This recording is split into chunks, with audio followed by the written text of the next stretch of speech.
SubhanAllah, the concept of rizq, the study of rizq, although we all think we know something about it, and we believe we have a basic understanding of how it works and operates, we still seem to find ourselves crippled under the weight of rizq relies on us.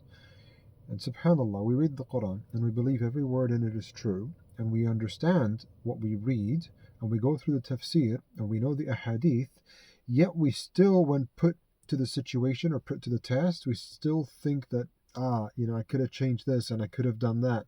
We take lessons from what we've done so that we can better navigate ourselves with what's to come. But where you are right now, in whatever way you want to measure your rizq, whether it's financially, whether it's, location wise, geographically, you are in this country, you're in this situation, you are in this job, you have these friends, you have this family, you have these many children, whatever the case is. Because rizq is everything that Allah has provided for you, all your provisions and your sustenance. We usually, subhanAllah, reduce it just to money. Like if I got $10, my rizq from Allah is $10. That's just how we see it. And that's a very incorrect understanding. So the first thing is understand what is rizq, and it is everything that Allah has provided you. Your vision, your health, your wealth, your family, your society, your neighborhood, your neighbors, the car that you drive, the eyes that you see with, the subhanAllah, your friends, your employer, your business partners, whatever the case is, everything that Allah has given you, everything that you have has been given to you by Allah. And so all of that is rizq, right? With regards to the money, this is where it gets a little tricky.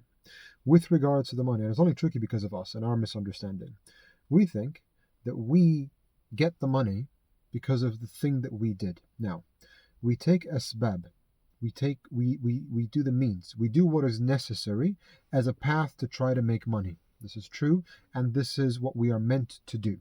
However, the path does not dictate the outcome. Okay?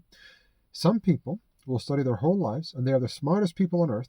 They have PhDs and LHDs and BScs and all sorts of letters after their names, but they don't have money. And some people have never attended a day in school, and they're millionaires and billionaires. Some people are born into this world, and they've inherited billions. They're still babies, and they're born into billions. Subhanallah. And some people spend their whole lives working, and they leave nothing behind. Subhanallah. The rizq comes from Allah. Our job is to do whatever is within our means, within the halal realm, to try to attain rizq. But where we are right now, so say for example, you look at your bank account today, because we're going to limit this to just money, and you've got $100 in your account, right? And you're, say, 40, 35 years old, 25, whatever the case is, you're as old as you are. And you look back and you think, well, had I not done that business transaction, had I not engaged in this employment contract, had I not hired that person or fired that person, had I not given this person this money, whatever these things that you are thinking are related as or reasons as to why you are in the situation that you are in now, understand that you're in the situation where you are in now, and that would have never changed, no matter what path you would have taken. You would have ended up exactly where you are in this specific measurement, which is money.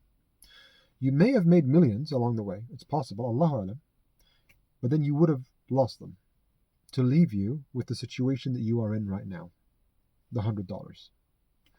This is the fascinating part about rizq. If we understand it and we appreciate it, because it's truly a mercy, we start to learn how to be content with Allah's decree, al-rida bil-qadr.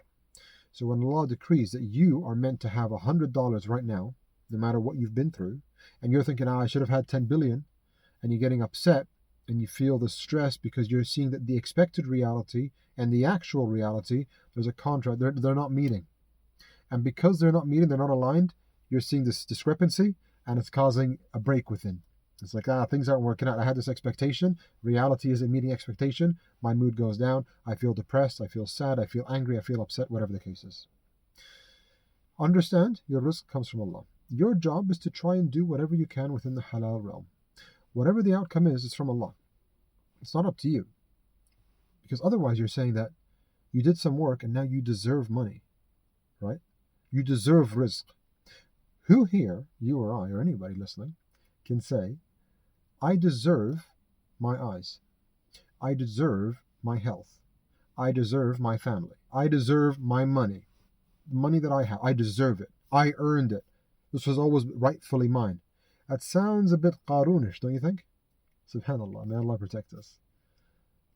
But if you understand this, you will see that you don't deserve. You do, you try, and whatever comes your way from Allah, that's what's yours. You don't deserve anything. Allah is giving it to you because He is Ar-Razzaq, and He has promised that He would provide the rizq for you and I. The same way He provides for the smallest fish in the deepest of seas, He will provide for you and me. The same way He provides for everybody else who has ever walked this earth. Every single creature. وَمَا مِن دَابَّةٍ عَلَى الْأَرْضِ إِلَّا وَعَلَى اللَّهِ رِزْقُهَا. And there is not a single dabba, I'm going to loosely translate this, thing that walks and exists on earth, living things yani, except that its rizq is from Allah. And that's in the Quran. You believe that book, right? And you trust every word in it, right? And so you trust Allah, right? And He's saying the rizq is from Allah. So now what? You still gonna let this misunderstanding that comes from the shaitan, the matrix and the scam, the trickery to think that you are in control of your outcome and it's up to you and your hard work and the grind and you gotta put 24/7 in, it's blood, sweat and tears. This doesn't mean you take a passive approach. So don't malfunction now and say, the guy on TikTok said that's it. It's all in Allah's hands, so I think kick back and put a movie on. That's not the case. فَامْشُوا فِي مَنَاكِبِهَا.